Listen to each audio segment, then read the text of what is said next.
Hey guys, welcome to Solo ReacTalk. Today I'm going to be reacting to extra history, extra credits, Korea, Admiral Yi. This episode is called The Bright Moonlight of Hansando. Alright, let's start. Okay, 3, 2, 1.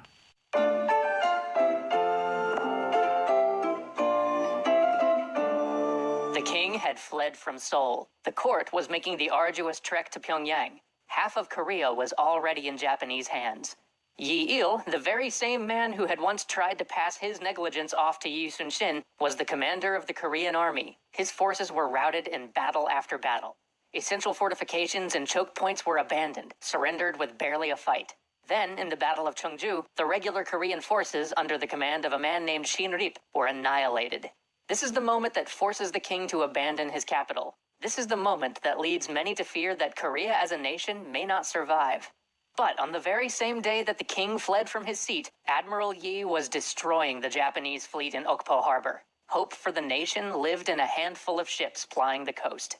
For 3 weeks after Okpo, Yi gathered charts, scouted out the enemy fleet, and waited for his secret weapon, the turtle ship, to arrive. Then his spies reported to him that the Japanese were anchored at Sachun. This was too near his personal headquarters for comfort, so it was time he tested out the turtle ship. It was time he drove them off. But when his tiny fleet of 26 ships arrived outside Sachun, he saw that the Japanese arquebusiers had taken up positions along the cliffs above the harbor. If he were to attack, they could pour down fire on his ships. He pondered this for a moment. Then he sent a small detachment to sail within sight of the Japanese fleet. Once they were sure the Japanese had spotted them, they turned and fled, and the Japanese gave chase. But the retreat was feigned. As soon as the Japanese fleet entered open water, Yi fell upon them with his entire force. His turtle ship plowed into the middle of the Japanese armada. Cannon fire rang out from all sides. Ships splintered and burned in the setting sun. The Japanese tried to close in, but they couldn't manage to board the covered turtle ship. With the Korean warships surrounding them and the turtle ship in their midst, the Japanese fought a hopeless battle until all 13 of the ships that had pursued the Koreans to open water were at the bottom of the sea. Not a single Korean vessel was lost. After the battle, as his commanders gathered for a debriefing, Yi loosed his coat, pulled out a sword, and dug out a bullet that had lodged in his shoulder. His sub-commanders were amazed. To maintain morale, Yi had let no one know that he'd been injured in the fight. But as they all sat dumbfounded, Yi simply began to brief them on what to do in case of a counterattack. The next day, local fishermen reported to Yi that the Japanese were anchored at Dongpo and that their men were sacking the city. Yi ordered his fleet to move with all haste. He would not let another Japanese slaughter go unanswered.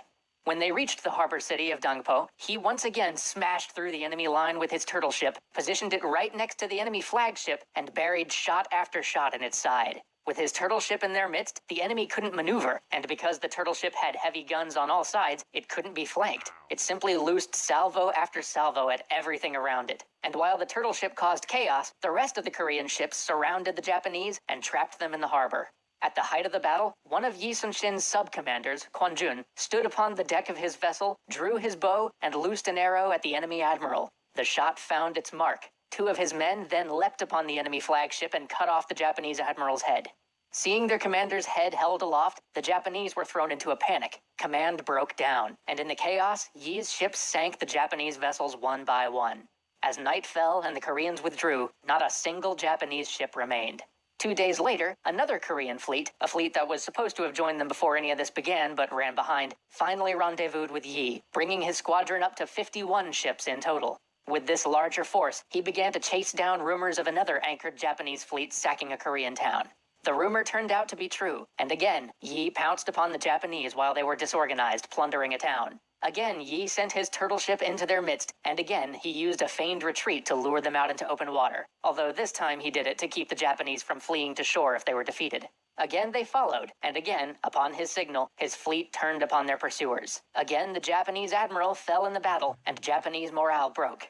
Again, the Koreans trapped the fleeing vessels, and again, the Japanese fleet, 26 ships in all, was destroyed, without a single loss for Yi's forces. Turtle ship was OP. Upon hearing of all this, Hideyoshi was furious. He was so close to conquering Korea. His men had taken Pyongyang. The Korean court had been driven all the way to a tiny border village. Any further and the King of Korea wouldn't even be on Korean soil anymore. There was only one province he had not yet been able to overrun, Chola, where Yi was based. And without control of the sea, he couldn't resupply his massive army in the field. Yi must be destroyed. The order was given. There would be no more land raids from his navy until Yi's fleet was at the bottom of the Tsushima Strait. He ordered his admirals to pool their forces and to form a massive fleet to sweep aside this admiral that was causing him so much pain. The three main Japanese admirals were to gather their fleets in Busan, but the admiral with the largest fleet, Wakisaka Yasuharu, decided that bringing the fleets together was taking too long. Side note, if you watched our Sengoku Jidai series, this is one of the men who would eventually betray Ishida at the Battle of Sekigahara. Anyway, eager for glory and unwilling to wait for the rest of the Japanese forces, he set out with his 73 ships. I mean, why wait? He had 73 of the best ships in the Japanese fleet, and he knew Yi's armada, however devastating they might have been so far, was a small force. But Yi hadn't been idle after his last battle. He'd been drilling his men in new tactics and constructing additional ships. With these new additions, his fleet now numbered 56, and most importantly, with 2 new turtle ships he could bring to bear. On July 7, 1592, a local farmer came to tell Yi that he had seen a huge Japanese armada, at least 70 ships strong, in the Kyonerang Strait. Yi had his fleet there by the next day. Knowing that he couldn't maneuver in the strait, Yi sent out 6 of his ships to lure the Japanese, and sure enough, the entire Japanese force followed at all haste. But this time, the Japanese faced yet another surprise. This technique of luring out the Japanese had been working so well that Yi had trained his men in a special formation called the Crane's Wing, where they would form a U around the enemy vessels that chased his ships, compressing them from all sides, making them easy targets, and leaving them no room to maneuver. The Crane's Wing descended. The sound of cannon fire ripped the air. One of the largest naval battles in world history raged for hours. But when the smoke cleared, 47 of the Japanese ships were sunk and 12 were captured. Only 14 of them escaped to the harbor at Busan, and still, not a single Korean ship was lost. The next day, Yi was informed of the location of the other 2 admirals' fleets. They were anchored together at Angulpo. Yi saw the opportunity for a decisive blow, and so he set his vessels fresh off the last battle towards another attack.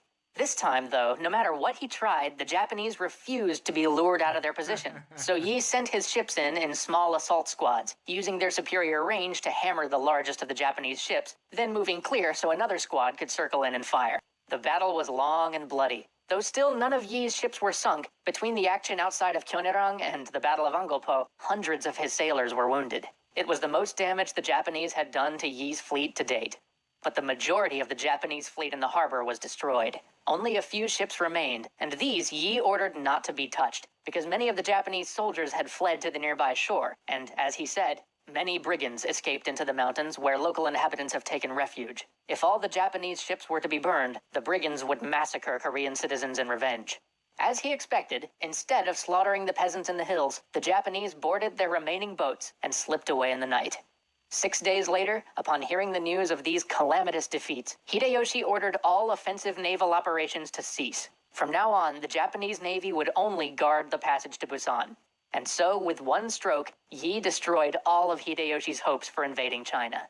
And without being able to resupply from the sea, even the Japanese efforts on the Korean peninsula were in jeopardy. The supply lines to the forces occupying Pyongyang were sorely stretched, and pursuing the Korean court any further became effectively impossible. Though the Korean army had been beaten on land time and time again, Yi had saved Korea. But the war wasn't over. It's time for Yi's attempt to land a finishing blow, treachery, and perhaps the greatest last stand in naval history.